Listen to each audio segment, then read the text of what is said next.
Hola amigos, Dios quiere hablar a nuestras vidas y nos quiere hablar Dios lo que significa el Evangelio.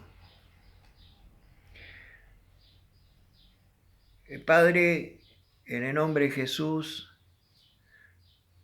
te pido Señor que a través de este video le estés hablando y lo que van a ver y escuchar este video, que le estés hablando en el nombre de Jesús, a través de tu Espíritu Santo, que estés hablando a través mío y que tu Espíritu Santo esté tocando las mentes, el corazón, trayendo revelación, sabiduría, entendimiento desde lo alto. Ora, Padre, toma el control, dominio ahora de este video y de esta palabra. Te doy gracias, Padre, te doy gracias, Señor Jesús, te doy gracias, Espíritu Santo. Amén. ¿Qué significa el Evangelio? ¿Qué es el Evangelio? En la Biblia aparece 111 veces, únicamente en el Nuevo Testamento. El Evangelio, ¿qué significa? Buena noticia. Viene del griego evangelion. Está separado. Eu significa bien y angelion, mensaje. Ahora, ¿qué es el Evangelio? Es la vida y palabra de Jesús, es decir, la buena nueva del cumplimiento de la promesa hecha por Dios a Abraham, Isaac y Jacob, de que redimiría a su descendencia del pecado, por medio de la muerte de su Hijo unigénito Jesucristo, quien moriría en expiación por el pecado de toda la humanidad y resucitaría al tercer día, para dar arrepentimiento y perdón de los pecados a todo aquel que crea en él. Es todo lo que significa el Evangelio. Ahora, también Dios nos quiere hablar sobre el significado de gentiles. ¿Qué significa gentiles? Del hebreo goyim y del griego etne, con H en el medio, que significa gente o naciones o pueblos.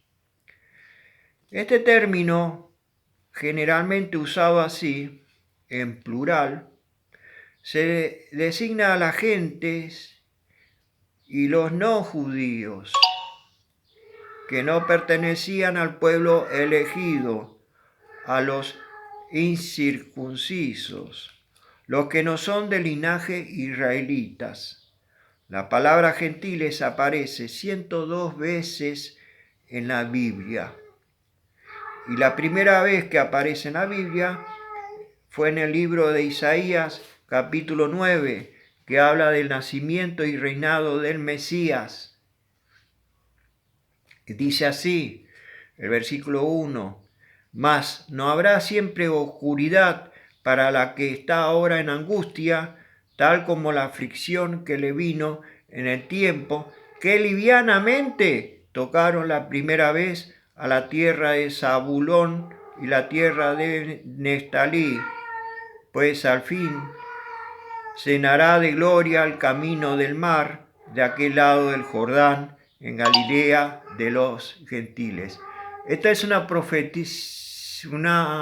profecía del profeta Isaías, profetizado ¿sobre quién? Sobre Jesucristo. Ahora, antes de ir a hablar de Jesucristo, ¿qué pasó en esa tierra? Dice que la aflicción que le vino en el tiempo que livianamente tocaron la primera vez a la tierra de Zabulón y de Neftalí. Entonces tenemos que ir al libro de Josué. Vamos a recordar. El libro de Josué, ¿qué ocurrió? Cuando viene la repartición de las tierras, Zabulón y de Neftalí fueron de las 12 tribus de Jacob, de Israel.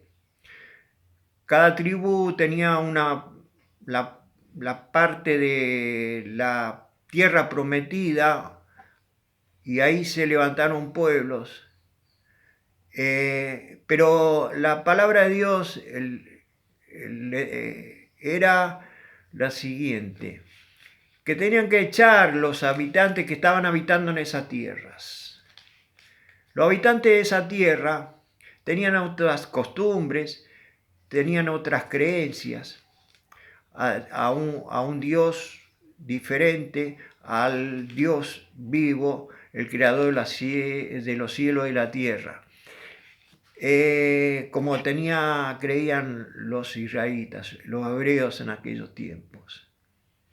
La palabra de Dios fue clara, se lo dijo a Josué que es lo que tenían que hacer, echarlo a esas. Y estas dos tribus en ese lugar, de esa parte de la tierra de Galilea, dejaron a habitantes y convivieron con esos habitantes, pero eran habitantes de otro pueblo, otras naciones, otras creencias, otro linaje, tenían otras creencias religiosas, espirituales, invocaban a otros dioses, entonces se mezclaron, claro, los hombres con las mujeres, tuvieron hijos y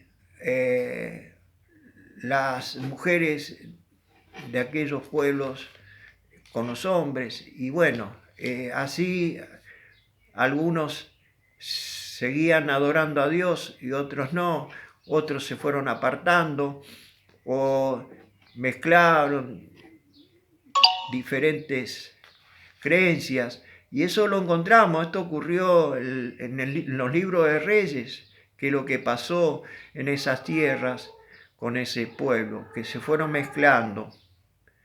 Entonces, esto también tiene que ver con nuestras vidas hoy.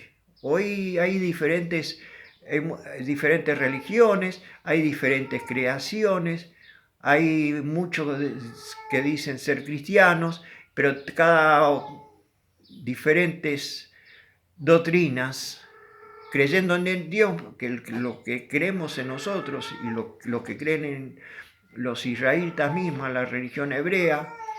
Entonces hay como toda una mezcla y diferentes creencias.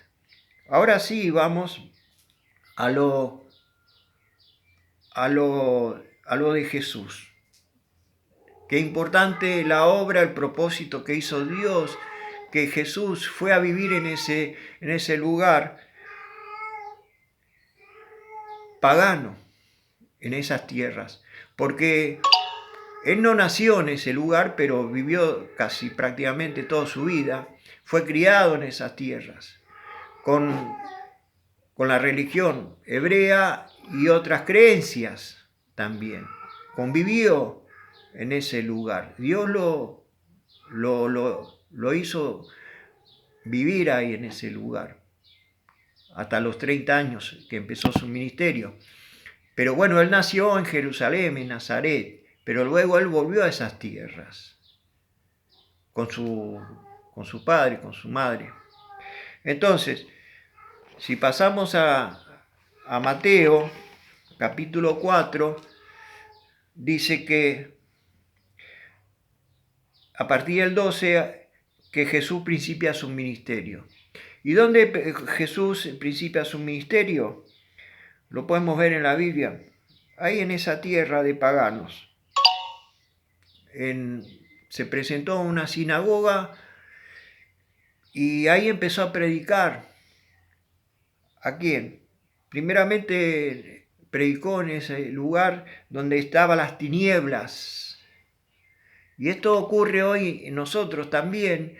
Ese fue el principio de Jesús, que para nuestras vidas, nosotros somos gentiles, porque no somos linaje hebrea nosotros.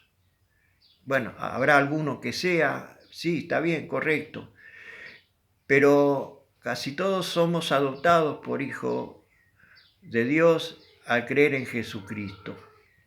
Entonces somos linaje de Jesucristo nosotros. Entonces, podemos ver que ahí empezó a predicar la salvación que viene a través de él, la obra, luego de morir en la cruz, derramar sangre para salvar a la humanidad de los pecados y resucitar al tercer día y ascender a los cielos. Luego, el apóstol Pablo, que fue el apóstol de los gentiles, en el libro capítulo 15 del libro de Romanos, él habla de la esperanza de los gentiles. Y en el versículo 4 dice, porque las cosas que se escribieron antes para nuestra enseñanza, se escribieron a fin de que por la paciencia y la consolación de las Escrituras tengamos esperanza. Ahora, las cosas que se escribieron antes son las que están escritas en el Antiguo Testamento, está diciendo él. Ahora, para que nuestra enseñanza, que son del Antiguo Testamento, y lo que están escritas en el Nuevo Testamento, son para nuestra enseñanza también. Tenemos que conocer las enseñanzas del Antiguo Testamento y lo que están escritos en el Nuevo Testamento. Por eso en la Biblia aparecen referencias que nosotros podemos ampliar más nuestro conocimiento. Tenemos concordancia, tenemos estudios bíblicos, que eso nos abre el entendimiento, el conocimiento, lo que Dios tiene, los planes y propósitos y revelaciones a nuestras vidas. Entonces, el propósito de Dios es para que nosotros a través de las Escrituras tengamos esperanza. Ahora, qué importante que para nuestras vidas es tener esperanzas. Y la palabra esperanza aparece 118 veces en la Biblia. Un montón, ¿no? Qué importante que nosotros tengamos que tener esperanza en los tiempos que estamos viviendo, o siempre lo que vamos a vivir o lo que vivimos. Cuando nosotros pusimos nuestras esperanzas en Jesucristo, en tener esperanza cuando estamos pasando por dificultades, cuando le hemos pedido algo. Pero a veces, por eso Dios nos quiere hablar en este día, a través de este video, que no perdamos la esperanza.